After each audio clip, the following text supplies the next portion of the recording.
बिल्कुल ठीक होंगे। क्लास लेने के लिए आप सभी बिल्कुल तैयार होंगे। और जैसा कि आप सभी जानते हैं, मूल विधि की किताब भी आ चुकी है मार्केट में धुआंधार करने के लिए। एंड एज वेल आपकी जो किताब है वो भी आ चुकी है, जो कि आपकी हिस्ट्री की पॉलिटी की किताब है, जो मेरी खासम खास किताब है। एंड आपकी मूल विधि की किताब भी ऑब्वियसली आ ही चुकी है। अब आपको बहुत लंबी समय का इंतजार नहीं करना पड़ेगा, जब मेरी हिस्ट्री की, स्टैटिक जीके की सभी किताबें आ जाएंगी। अच्छा, जो अभी आपने देखा ऐड, वो सर ने खुद प्रमोट इस कारण से करा है क्योंकि वो वाकई में जानते हैं कि चीजें किस प्रकार की हैं। ठीक है, चलो स्टार्ट कर रहे हैं क्लास को। ठीक है, चलिए मूवी स्टार्ट होने वाली है। अरे हम ऐसा ही करा देते हैं भैया जी। अपनी पे आजा छोरे, न्यू कराने में हैं। लो जी,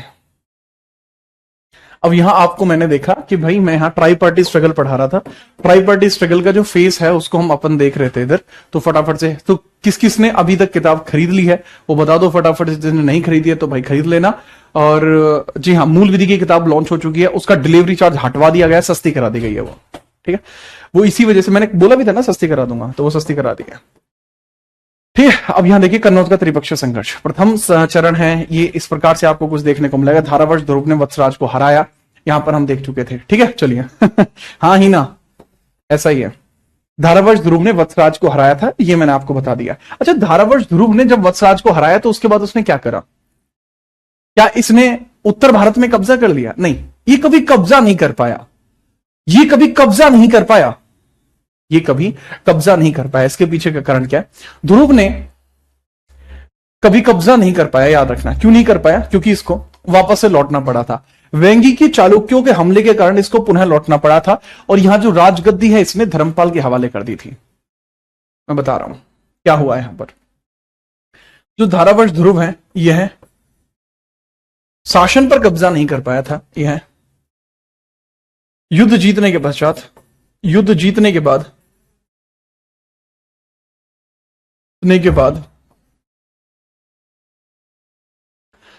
जिम्मेदारी धर्मपाल को सौंपता है। ठीक है, के बाद जिम्मेदारी धर्मपाल को सौंपता है। जिम्मेदारी धर्मपाल को सौंपता है। जिम्मेदारी धर्मपाल को सौंपता है। धर्मपाल को सौंपता है। जिम्मेदारी धर्मपाल को सौंपता है।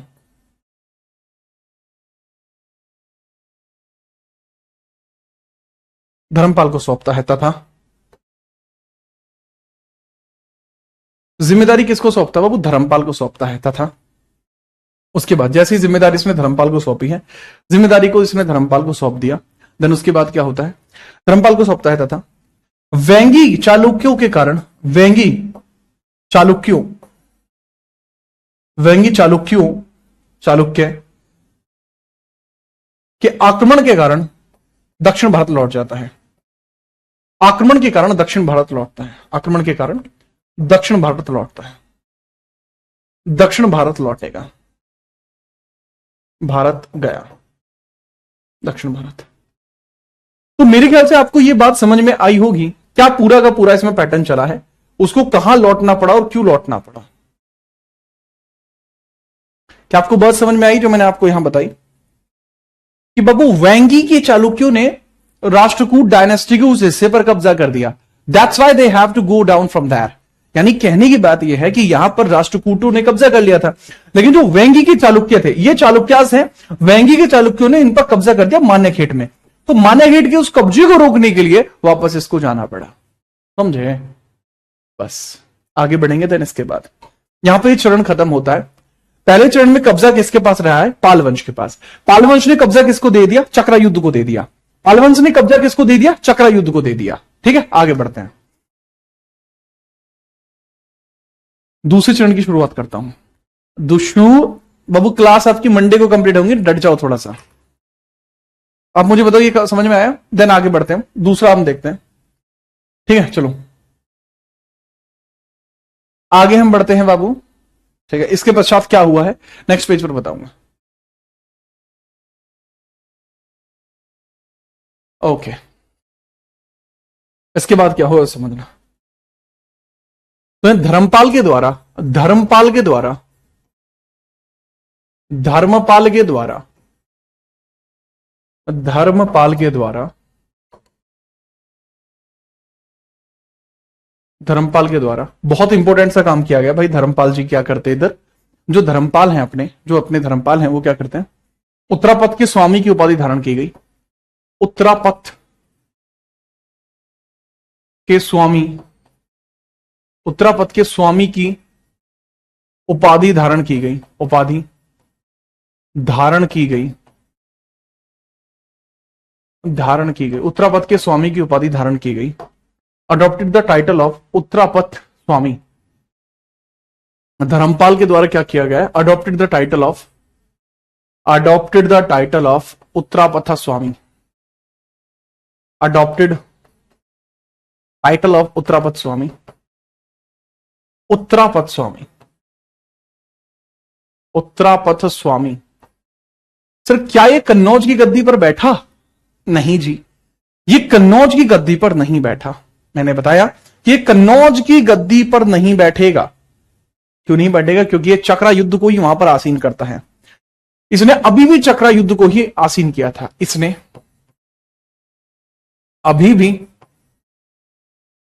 कन्नौज की गद्दी पर चक्रा युद्ध को रखा था। अभी भी कन्नौज की गद्दी पर, इसने अभी भी कन्नौज की गद्दी पर, गद्दी पर चक्रा युद्ध को रखा,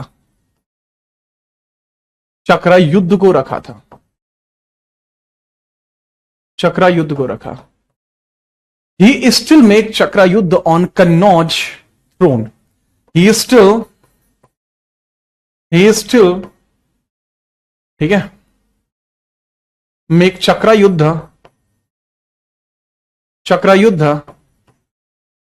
ऑन कन्नौज थ्रोन। अब वो भी खत्म होने वाला है, ठीक है। अब यहां पे स्टार्ट होता है सेकंड फेज की स्टार्टिंग उड़ा होती है, मतलब यहां पे होती है सेकंड फेज की स्टार्टिंग। 810 यहां द्वितीय फेज का प्रारंभ होता है। द्वितीय चरण का प्रारंभ हुआ। चरण प्रारंभ। पहला चरण कहां से कहां तक चला था? 790 से लेके 810। अब द्वितीय चरण की शुरुआत होती है। गोपाल कौन था? गोपाल एक नॉर्मल एक साहूकार हुआ करता था, जिसको लोगों ने खुद, सब लोगों ने मिलकर चुना था कि तुम गोपाल वंश, जो पाल वंश है, उसके संस्थापक बन जाओ। अलग है यार। अब यहां पर समझिएगा कि किस प्रकार से starting, initiation of second phase, initiation of second phase, initiation of second phase. अब यहां से स्टार्टिंग होती है बाबू सेकंड फेज की, यहां से इनिशिएट होता है। द्वितीय चरण की यहां से शुरुआत होती है, ठीक है, बहुत बढ़िया। अब द्वितीय चरण की हम बात करते हैं, किस प्रकार से इसकी शुरुआत हुई, ठीक है। चलो, उधर जो वंश चल रहा था अपना, क्या नाम है उसका? प्रतिहार वंश। प्रतिहार वंश में एक राजा आता है। प्रतिहार वंश में एक राजा आता है जिसका नाम है नागभट्ट द्वितीय। वो मुंगेर की लड़ाई छेड़ देता। मुंगेर कहां पे, वो आप बताओगे? मुंगेर कहां पे, वो आप बताओगे? यहां पर देखने को मिलता है मुंगेर का बैटल, मुंगेर की लड़ाई। अच्छा, द्वितीय चरण की जो टाइमिंग है वो 820 से 810 से स्टार्ट होता है, 836 तक चलता है। 810 से 836।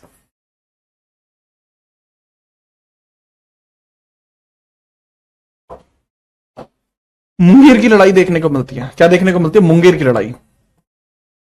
मुंगेर की लड़ाई आपको देखने को मिलती है। बैटल ऑफ मुंगेर आप कहेंगे इसको, बैटल ऑफ मुंगेर। मुंगेर आपको देखने को मिल जाएगा, battle of Munger. Battle of Munger आपको देखने को मिल जाएगा। इसके बारे में बताइए। Battle of Munger. तो जो बैटल ऑफ मुंगेर आपको यहां देखने को मिलेगा, उसके बारे में हम थोड़ा समझते हैं। बैटल ऑफ मुंगेर क्या था, ठीक है। चलिए, यहां पर बैटल ऑफ मुंगेर के अंदर आपको देखने को मिलता है नागभट्ट द्वितीय, नागभट्ट द्वितीय, ठीक है। चलिए, एंड धर्मपाल के मध्य। धर्मपाल फिर हार जाएगा, फिर से धर्मपाल हार जाएगा। Dharmapal versus Nagabhata two, Nagabhata second. Dharmapal versus Nagabhata second के बीच में बैटल होता है। अगेन नागभट्ट यहां जीत जाता है। प्रतिहार डायनेस्टी का है, प्रतिहार वंश का है ये। प्रतिहार आपको देखने को मिल जाएगा। ये कौन सा डायनेस्टी है इसकी? प्रतिहार डायनेस्टी है। और ये फिर से बाबू हार जाएगा यहां पर। आपको यहां पता लगा कि अगेन जीता कौन है, who again won the battle. Sir यहां प्रतिहार वंश का जो नागभट्ट है वो अगेन फिर जीत जाएगा और ये कन्नौज पर कब्जा कर लेगा।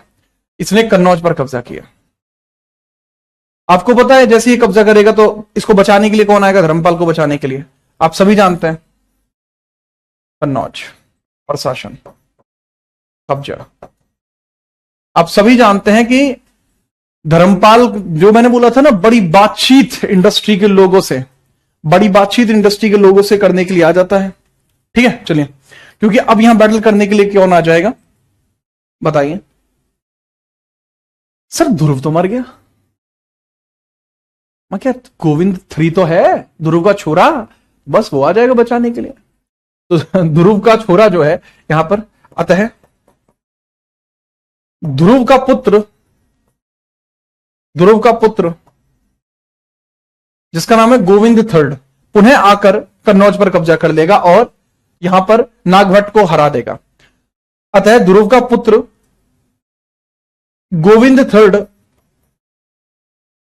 गोविंद थर्ड पुनः पुनः गोविंद थर्ड पुनः क्या करेगा, पुनः कब्जा कर लेगा। गोविंद थर्ड पुनः कन्नौज पर कब्जा कर लेगा, पुनः कन्नौज पर कब्जा कर लेगा, पुनः कन्नौज पर कब्जा करता है,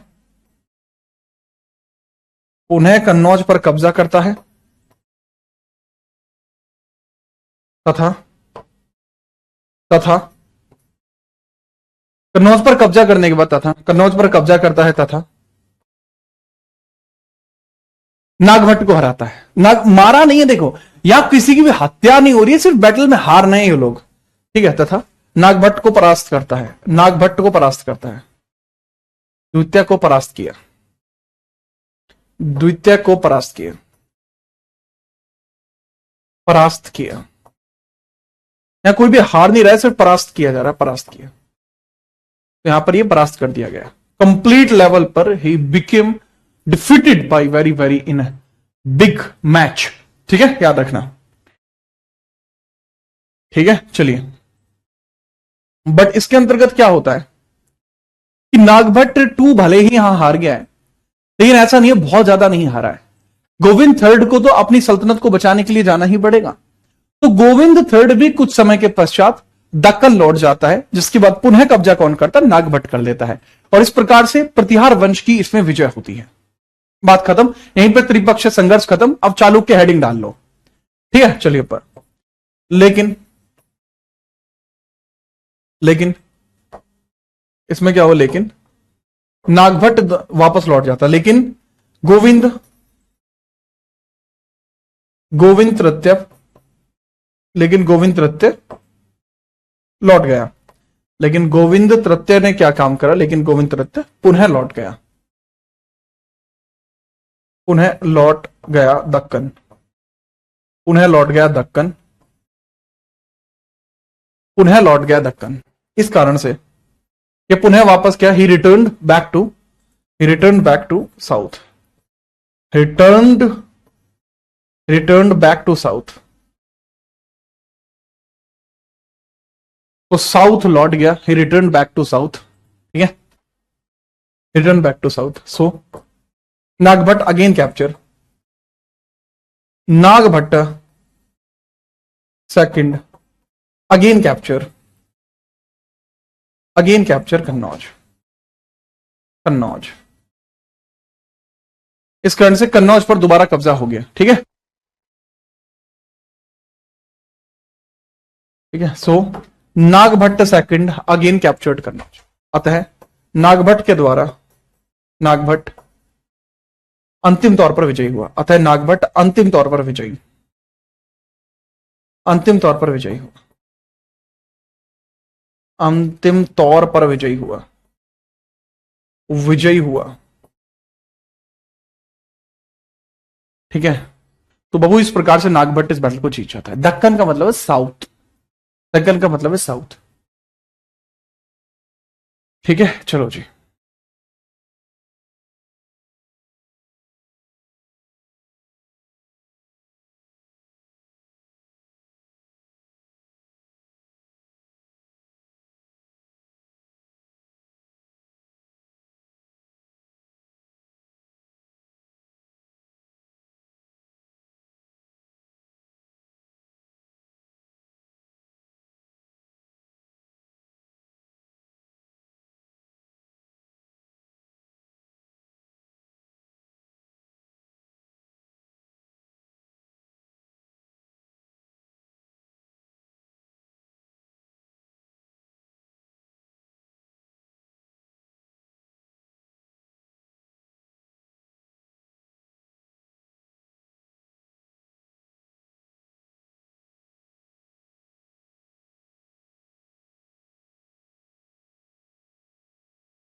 ठीक है बाबू, चलो।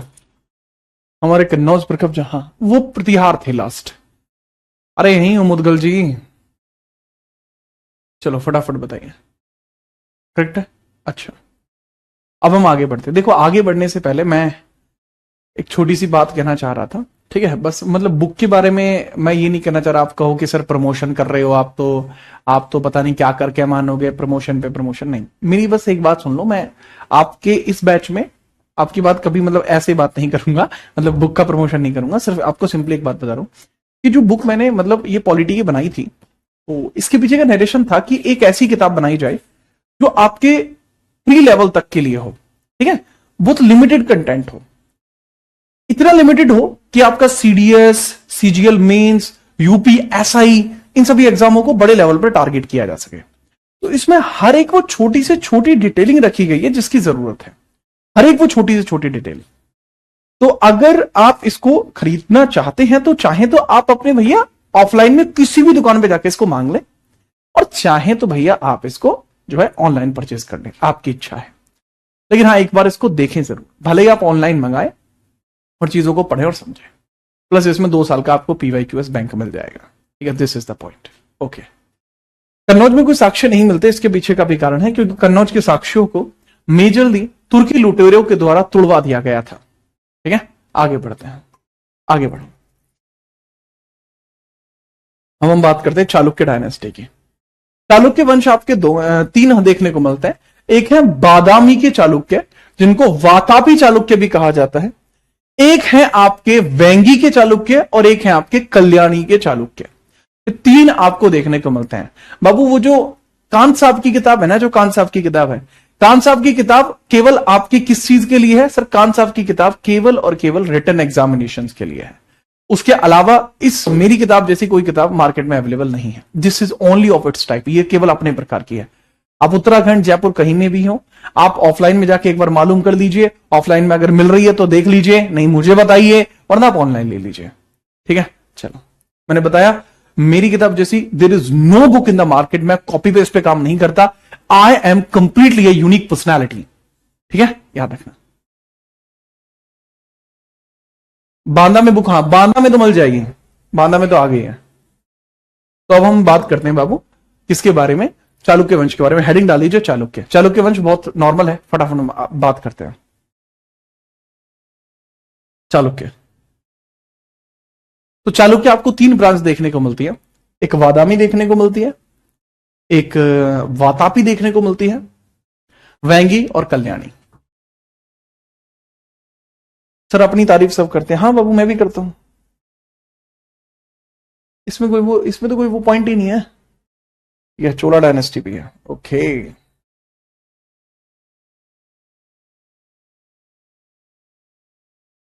ठीक है।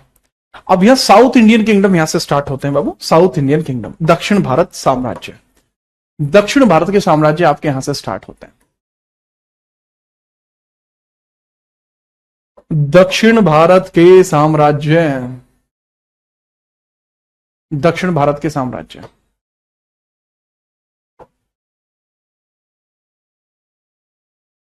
दक्षिण भारत साम्राज्य, दक्षिण भारत के साम्राज्य,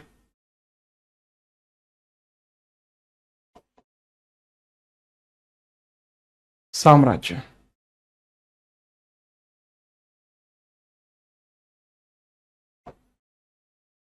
दक्षिण भारत के साम्राज्य हम देखते हैं। तो इसमें सबसे पहले आपको देखने को मिलते हैं चालुक्य। इसमें सबसे पहले आपको देखने को मिलते हैं बाबू चालुक्य।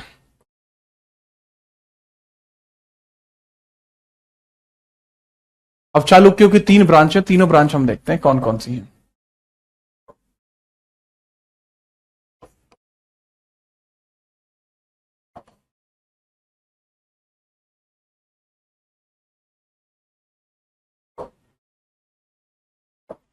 चालुक्य हम देखते हैं। हम मेरठ में पहुंच गई है।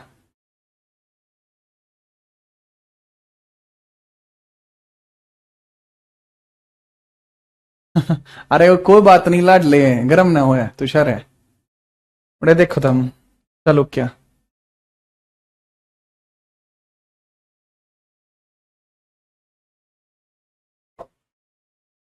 ठीक है, चालुक्य वंश के बारे में हम बात कर रहे हैं। इसके बारे में बहुत ध्यान से समझिएगा। इसकी 3 शाखाएं हैं, एक है वातापी, एक है वेंगी और एक है कल्याणी। वातापी, वेंगी और कल्याणी। वातापी, वेंगी और कल्याणी। वातापी, वेंगी और कल्याणी। वातापी, वेंगी, वातापी हो गई, वेंगी हो गई और कल्याणी हो गई। कल्याणी हो गई। वातापी, वेंगी और Kalyani. This is Vatapi, this is Vengi and this is Kalyani.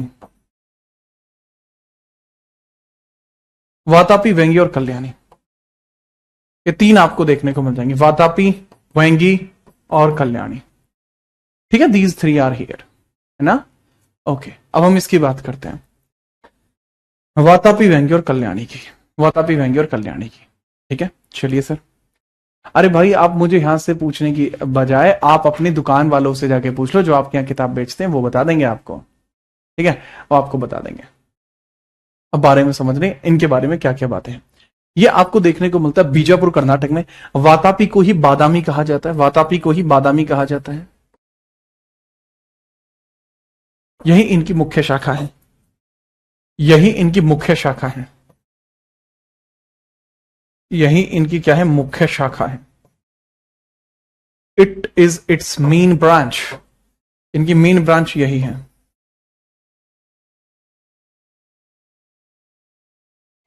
इनकी मेन ब्रांच यही है। इनकी बाबू क्या है, मेन ब्रांच यही है।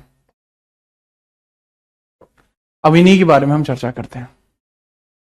अब इन्हीं के बारे में हम चर्चा करते हैं। मेन ब्रांच के बारे में ही अब हम चर्चा करते हैं। ठीक है, बात को समझना। अब इनके बारे में महाकूट अभिलेख में जानकारी मिलती है। इनकी जो जानकारी है वो महाकूट अभिलेख में मिलती है। इनकी जानकारी महाकूट अभिलेख में है। इनके बारे में जो जानकारी है वो महाकूट अभिलेख में है। महाकूट अभिलेख में देखने को मिलती है। महाकूट अभिलेख में जानकारी देखने को मिलती है। महाकूट इंस्क्रिप्शन में जानकारी देखने को मिलती है। महाकूट इंस्क्रिप्शन में जानकारी देखने को मिलती है। इंस्क्रिप्शन में जानकारी देखने को मिलती है। ठीक है बाबू, चलिए। ठीक है, चलिए। ओके, कल्याणी जो है ये वेस्टर्न चालुक्य कहे जाते हैं। गुजरात वाले क्षेत्र में देखने को मिलते हैं कल्याणी। जो कल्याणी है वो गुजरात वाले क्षेत्र में आपको देखने को मिलते हैं। बिना परेशानी के उनके बारे में भी याद रखना। उनके बारे में भी याद रखना। ठीक है, ओके, बहुत बढ़िया। ये बाबू, ये वादामी, ये बीजापुर कर्नाटक का क्षेत्र है। बीजापुर कर्नाटक का है। ये आंध्रा का क्षेत्र है। ये इनका जो क्षेत्र है दैट इज बीजापुर कर्नाटक। बीजापुर कर्नाटक क्षेत्र है इनका। बीजापुर कर्नाटक, बीजापुर कर्नाटक क्षेत्र है। कल्याणियों का क्या है सर, गुजरात क्षेत्र के हैं ये। गुजरात क्षेत्र है इनका। गुजरात क्षेत्र है इनका। और जो वेंगी है आंध्रा क्षेत्र है इनका। आंध्रा क्षेत्र है इनका। आंध्रा क्षेत्र है इनका। आंध्रा, इनका क्षेत्र क्या, आंध्रा क्षेत्र है इनका। आंध्रा, आंध्रा क्षेत्र है, दैट इज गुजरात एरिया। इनका गुजरात क्षेत्र है। ठीक है, चलिए। ओके, अब हम बात करते हैं। सबसे पहले हेडिंग डाल लीजिए वातापी चालुक्य। जो वातापी के चालुक्य हैं इनके बारे में हेडिंग डाल लीजिए। वातापी चालुक्य के बारे में हेडिंग डालते हैं। ठीक है, चलो।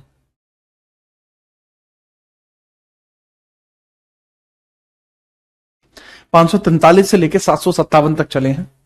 543 से लेकर 757 तक चले हैं। हमें कैसे पता रहेगा बाबू, ये देखो 543 से लेकर 757 तक चले हैं और कुछ लोग इसको 53 तक बताएंगे, कोई दिक्कत नहीं होती। कीर्तिवर्मन की हत्या करी थी राष्ट्रकूटों के राजा ने।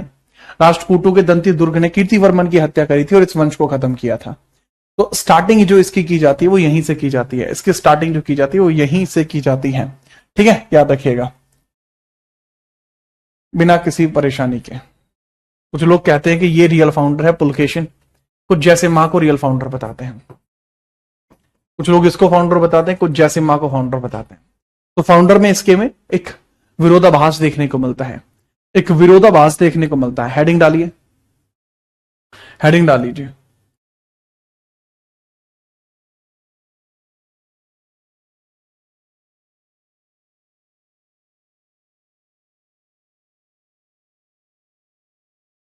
ठीक है, चलो बात करता हूं अब मैं।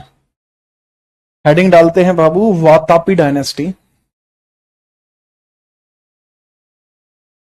वातापी वंश या बादामी वंश जिसको आप कहेंगे, वातापी वंश या बादामी वंश जिसको आप कहेंगे, वातापी या बादामी, वातापी स्लैश बादामी,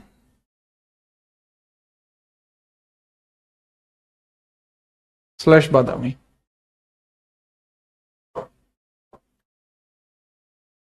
वातापी स्लैश बादामी,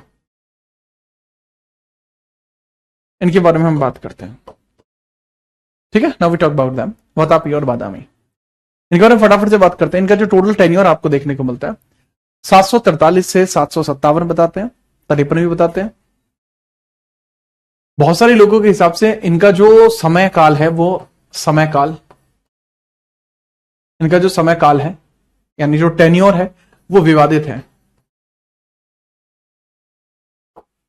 कुछ बताएंगे 543 से लेकर 757 तक, वहीं कुछ ऐसा भी बताते हैं कि इनका जो कार्यकाल है वो 500 से ही स्टार्ट हो गया था और 753 तक गया है। तो कुछ लोगों के अपने अलग अलग वैचारिक मतधारणाएं हैं, उनके बारे में आप जैसा चाहे मान सकते हैं। जैसे ये भी एक अच्छा, मतलब अच्छा तो नहीं कह सकता, but this is Wikipedia source, ये विकिपीडिया का सोर्स है। विकिपीडिया कहता है कि भाई 500 से स्टार्ट हुए हैं और ये 753 तक गए। अब सर सही किसको माने, ठीक है, राइट, सही किसको माने, लिखिए बाबू सही किसको मानेंगे। देन सही के बारे में लिखना शुरू करिए। शुरुआत के जो दो रूलर्स आपको दिखाई दे रहे हैं, थोड़ा नाम देखना, रंग राजा और जयसिम्हा। रंग राजा और जयसिम्हा के बारे में समझना, रंग राजा और जयसिम्हा के बारे में समझना, रंग राजा और जयसिम्हा। संस्थापक के तौर पर, संस्थापक के तौर पर जयसिम्हा और रंग राजा, रंग राजा जयसिम्हा देखने को मिलते हैं। ये 500 से इनका टेन्योर चला है और 500 से लेके कितना चला है बाबू, 520 तक। 500 से लेके 520 तक चला है। परंतु एक बात क्या है कि कदम के शासकों के अधीन थे, ये कदम्ब के शासकों के अधीन थे। कार्यकाल कभी पेपर में नहीं पूछा जाएगा, थोड़ा दिमाग लगा लेना, कार्यकाल पेपर में नहीं पूछा जाता। इनका कार्यकाल ना भी लिखोगे तो भी काम चल जाएगा। इनके बाद आपको उत्तराधिकारी देखने को मिलता रंग राजा, उत्तराधिकारी देखने को मिलता है, उत्तराधिकारी रंग राजा, रंग राजा,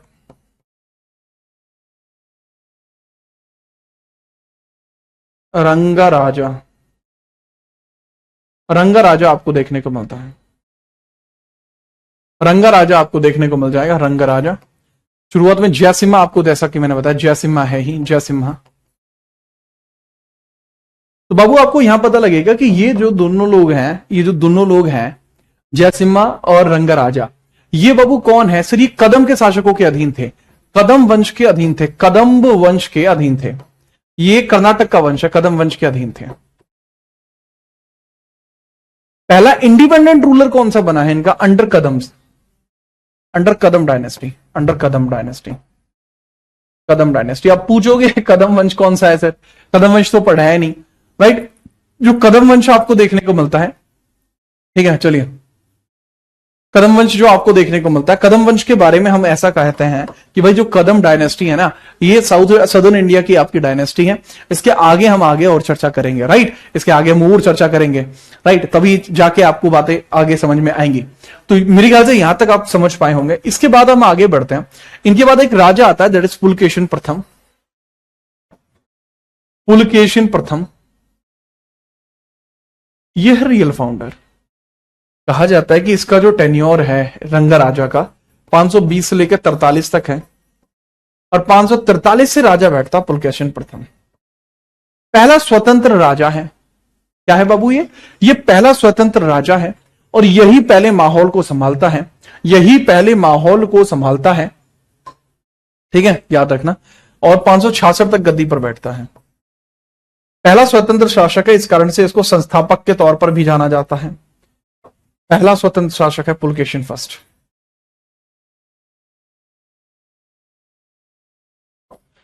प्रथम स्वतंत्र शासक है, प्रशासक, फर्स्ट इंडिपेंडेंट रूलर है, इंडिपेंडेंट रूलर है। पहले इंडिपेंडेंट रूलर माना जाता है, इस कारण से इसको रियल फाउंडर कहते हैं। तो इसी को क्या कहते हैं? वो वास्तविक संस्थापक, रियल फाउंडर, इसी को कहते हैं।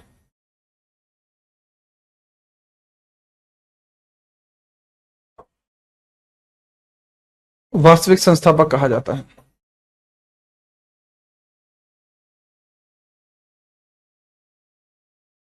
इसी को रियल फाउंडर या वास्तविक संस्थापक कहा जाता है। ठीक है, फटाफट बताइए।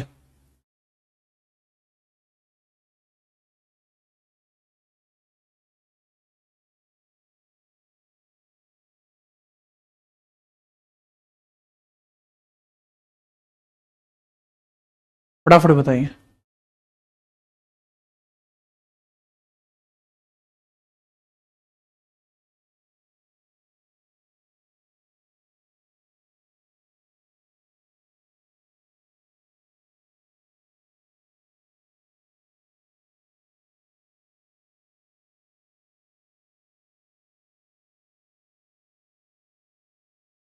अच्छा, हाँ भाई, शामली में आ गई बुक।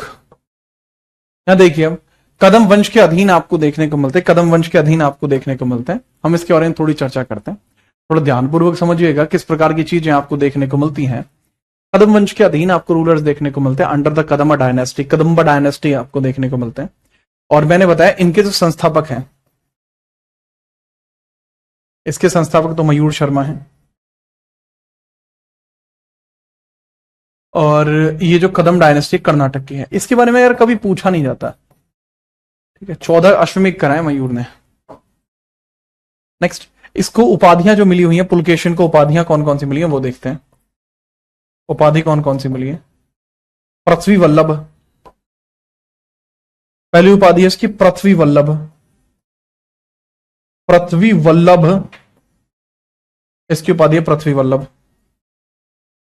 पृथ्वी वल्लभ किसकी उपाधि है? वो पृथ्वी वल्लभ इसी की उपाधि है। नेक्स्ट, रण विक्रम, रण विक्रम, रण विक्रम इसी की उपाधि है।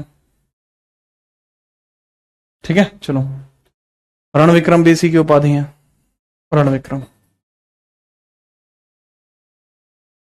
तो आप लिख लेंगे पृथ्वी वल्लभ एंड रण विक्रम।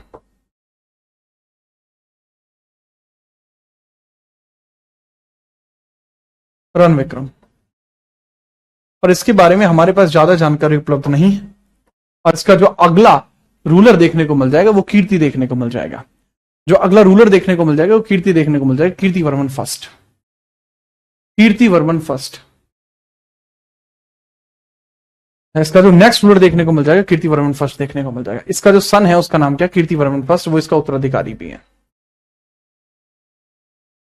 उत्तराधिकारी कह सकते हैं, सक्सेसर। उत्तराधिकारी या सक्सेसर देखने को मिलता है कीर्तिवर्मन फर्स्ट।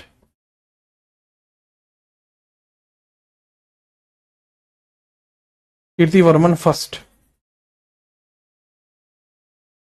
कीर्तिवर्मन फर्स्ट देखने को मिल जाएगा। ठीक है, चलिए।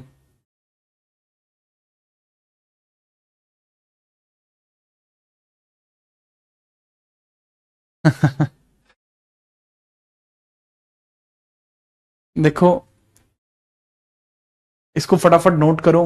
अच्छा, मैं नहीं जानता कि मेरी ये वाली आवाज कहां तक जाएगी या कौन सुनेगा, क्योंकि ये वीडियो आप लोगों तक है तो सीमित बच्चों तक है, यानी जिन्होंने पैसे देके इस चीज को, बैच को परचेज करा है। ठीक है, तो मेरी बात जो है लिमिटेड लोगों तक रहेगी। अब आगे इस बात को लेके जाना या इस बात को पहुंचाना वो आपके ऊपर निर्भर करेगा। आप बताना चाहते हैं, किसी को नहीं बताना चाहते, बहुत सिंपल है। पहली बात तो ये कि मुझसे हिस्ट्री पढ़ने के बाद आपको कभी कोई समस्या नहीं आएगी, बहुत सिंपल सी बात है। मेरे सारे के सारे फैक्ट जो हैं they are actual, I have research a lot on them, मैंने बहुत ज्यादा रिसर्च करी है। दूसरा कि एक बच्चा है जो कह रहा है कि सर 25 को मेरे दोस्त का यूपीएससी का एग्जाम है, वो मेरे नोट्स देखकर मुझसे लेकर गया है जो मैंने आपको देखकर बनाए।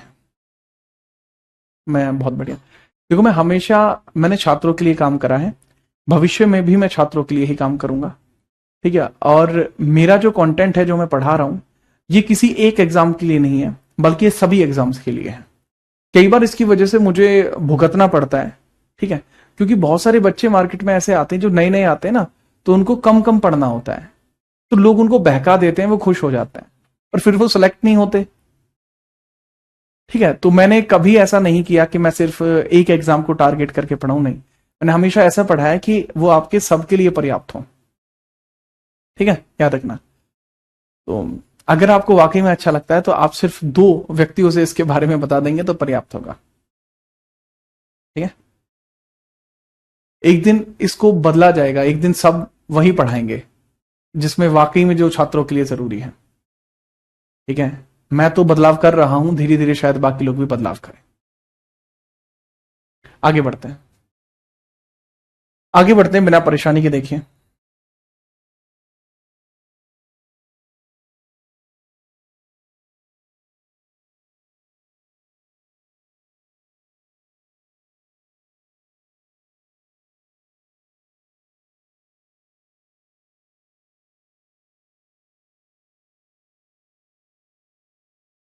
ठीक है, चलो आगे बढ़ते हैं।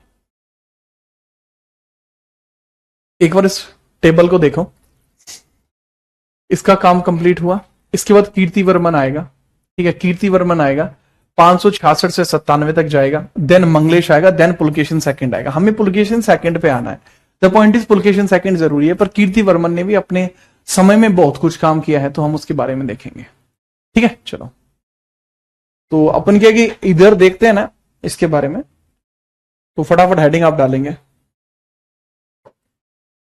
हेडिंग आप डालेंगे किसके बारे में, तो इसका बेटा है कीर्तिवर्मन फर्स्ट, कीर्तिवर्मन फर्स्ट।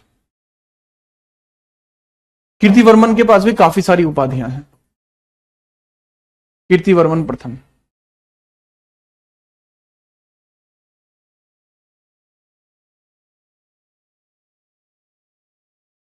ठीक है, कीर्तिवर्मन प्रथम आपको देखने को मिलता है। कीर्तिवर्मन की हम बात करते हैं, तो कीर्तिवर्मन की अगर हम बात करें तो ये वो व्यक्ति था जिसने उपाधि धारण की है सत्याश्रय और रण पराक्रम। सत्याश्रय श्रेय और रण पराक्रम, और बाबू दूसरी है इसकी रण पराक्रम, पराक्रम।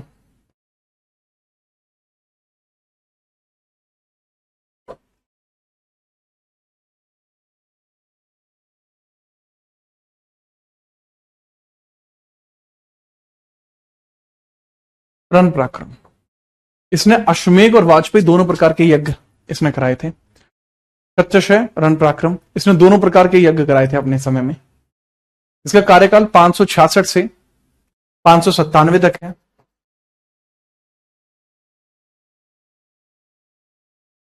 सी तक इसका कार्यकाल है। इसने अश्वमेघ यज्ञ भी कराया और वाजपेयी भी कराया, इसने अश्वमेघ यज्ञ भी कराया, अश्वमेघ यज्ञ भी कराया, और इसने वाजपेयी यज्ञ भी कराया, वाजपेयी यज्ञ भी कराया, वाजपेयी यज्ञ भी कराया। अश्वमेघ, अश्वमेघ यज्ञ भी कराया और वाजपेयी यज्ञ भी कराया। अश्वमेघ भी और वाजपेयी भी परफॉर्म्ड यज्ञ, ठीक है, याद रखिएगा बिना परेशानी के, ठीक है। चलो, राजभाषा इसकी कन्नड़ और संस्कृत दोनों थी, राजधानी इसके समय में भी बादामी थी। तो इसके समय में जो राजधानी थी सभी जानते हैं, एक बच्चा पूछ रहा है राजधानी, इसलिए मैं बता रहा हूं, बादामी राजधानी थी भाई, ठीक है, याद रखना। और जो राजभाषा थी या तो वो कन्नड़ थी या संस्कृत, राजभाषा काफी सारे ऐसे लोग थे जो कन्नड़ बोलते थे, वहीं कुछ ऐसे भी लोग थे जो संस्कृत बोलते थे। पहले संस्कृत बहुत अधिक प्रचलित थी दक्षिण भारत में भी। इनको राजवल्लभ भी कहते हैं। राजवल्लभ भी उपाधि नहीं की है, राजवल्लभ उपाधि भी नहीं की है, राजवल्लभ। ठीक है। इन्होंने मौर्यों को भी हराया था।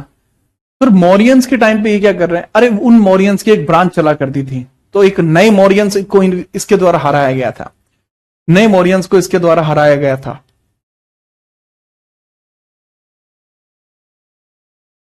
नेक्स्ट आपको देखने को मिलता है मंगलेश। मंगलेश 597 से 609 मंगलेश आता है। मंगलेश आपको देखने को मिलता है। इसके बाद मंगलेश, मंगलेश आपको देखने को मिला।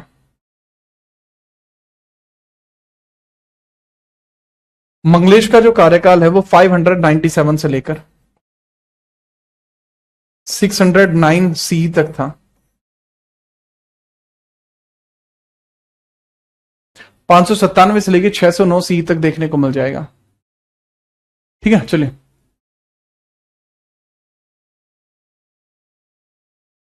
इसके समय में कोई महत्वपूर्ण कार्य नहीं हुआ, परंतु इसके बाद जो अगला शासक आया है दैट इज पुलकेशिन द्वितीय, ये जरूरी है।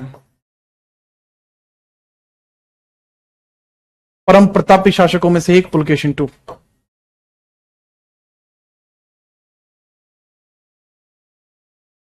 परम प्रतापी शासकों में से एक पुलकेशिन टू बहुत जरूरी है। ध्यान से लिखिएगा पुलकेशिन टू के बारे में, पुलकेशिन टू के बारे में बहुत ध्यान से लिखना। ठीक है, चलो कि भाई इसने अपने चाचा मंगलेश की हत्या कराकर ही खुद गद्दी पर बैठा, परम भट्टारक महाराज अधिराज की उपाधि धारण करी, अपने चाचा मंगलेश की हत्या करके शासक बना था।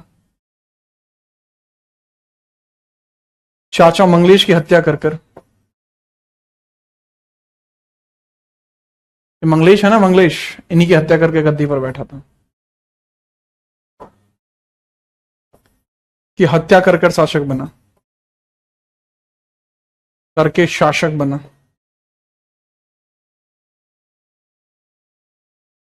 He killed Manglesh to become ruler. He killed Manglesh to become ruler. ठीक है सर। चाचा अंकल मंगलेश की हत्या करी थी।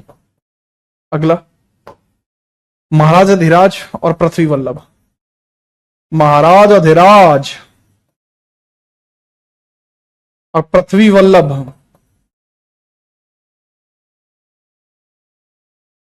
इसी की उपाधियां हैं, महाराज अधिराज और पृथ्वी वल्लभ। महाराज अधिराज और पृथ्वी वल्लभ इसी की उपाधियां हैं, महाराज अधिराज एंड पृथ्वी वल्लभ।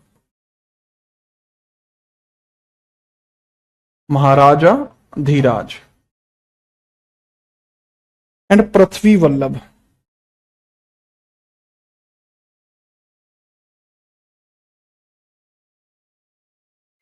ठीक है, पृथ्वी वल्लभ, इन्हीं की उपाधियां आपको देखने को मिल जाएंगी, इन्हीं की उपाधियां आपको देखने को मिल जाएंगी। ठीक है, चलिए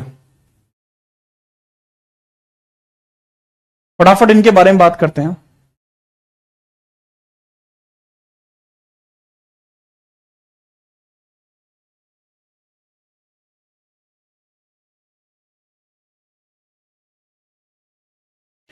इनके द्वारा जितने भी युद्ध जीते गए हैं, इनकी युद्धों के बारे में जो जानकारी मिलती है वो हमें ऐहोल अभिलेख से मिलती है।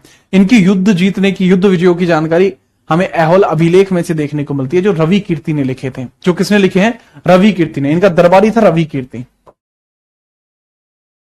पुलकेशिन का दरबारी था रवि कीर्ति। इनका जो दरबारी था वो था रवि कीर्ति, दरबारी। जो कोर्टियन था इनका, दैट वाज रवि कीर्ति। इनका जो कोर्टियन था वो था रवि कीर्ति।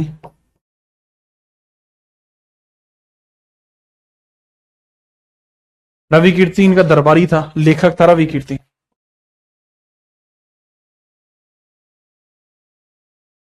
रवि कीर्ति। तो रवि कीर्ति ने क्या किया है बाबू, रवि कीर्ति के बारे में समझना। रवि कीर्ति के द्वारा बहुत जोर का काम किया गया है, बहुत जोर का काम किया गया है रवि कीर्ति के द्वारा। उसको थोड़ा समझना रवि कीर्ति के द्वारा क्या काम किया गया है। भाई रवि कीर्ति वो राजा है, रवि कीर्ति वो राजा है जिसके द्वारा बहुत इंपॉर्टेंट सा काम किया गया, और वो इंपॉर्टेंट सा काम क्या है वो समझिएगा। ठीक है, रवि कीर्ति का इंपॉर्टेंट सा काम है कि इसने ऐहोल अभिलेख को लिखा है, ऐहोल अभिलेख को लिखा है। कर्नाटक में है ऐहोल, ऐहोल इंस्क्रिप्शन को लिखा है। इसके अंदर इसके युद्ध विजय अभियान है, इसके युद्ध अभियान है, युद्ध अभियान है किसके, पुलकेशिन के। अब युद्ध अभियान दो आपको देखने को मिलते हैं। एक तो देखने को मिलता है हर्षवर्धन को हराया, पुलकेशिन ने महेंद्र वर्मन को हराया, महेंद्र वर्मन को हराया कांची युद्ध में। महेंद्र वर्मन जो पल्लव का था उसको हराया, पल्लव को हराया कांची युद्ध में, कांची बैटल में, कांची बैटल में इसको हराया था। ठीक है, दूसरा हर्षवर्धन को हराया था इसमें, हर्षवर्धन को हराया था जो वर्धन डायनेस्टी का था। इसको कहां हराया था, नर्मदा बैटल में, नर्मदा युद्ध में इसको हराया है, नर्मदा बैटल में हराया, बैटल में इसको हराया है। दोनों बैटल में पुलकेशिन जीता है, दोनों बैटल में पुलकेशिन जीता है।